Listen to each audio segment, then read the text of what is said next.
Video we're going to show you how to remove the radio, the touch screen, the CD player from a Toyota Camry 2012, which is similar to the other years. Toyota Camry comes with a different sound system, so this might not be the same as yours. The tools that you need is just yellow dashboard removal tool and the size 10mm socket plus Phillips screwdriver.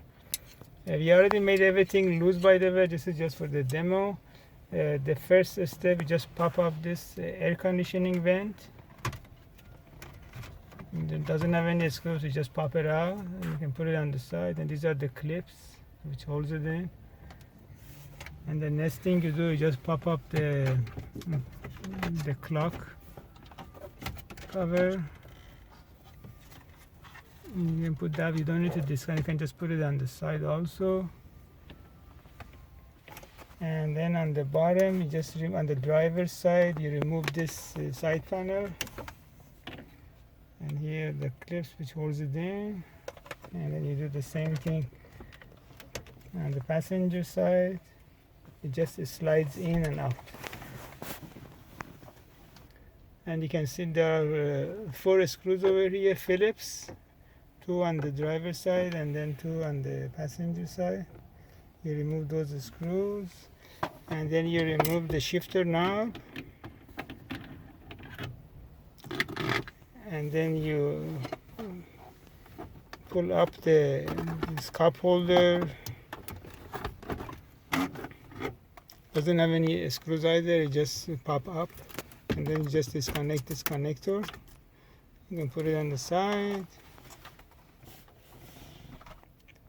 and then in order to get access to the radio mounting bracket, you need to remove this black plastic bridge between the center console.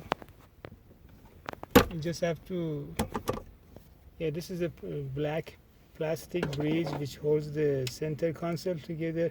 You just have to push it back, so basically it releases the center console. You just push it back.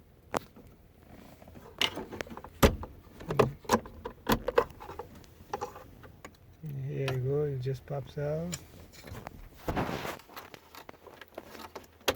and then you can push the center console aside.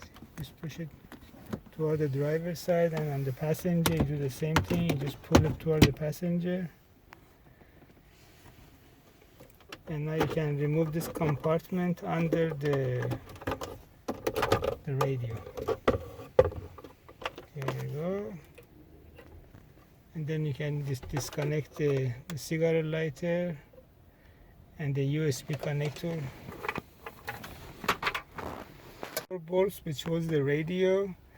One on the driver's side, all the way in the side, and then there is this one here on the passenger side, and then there is a 2 on top. And once you get these 4 bolts out, and then you can pull the radio forward. Here you go, and then you can just disconnect all the cables in the back, and that's it.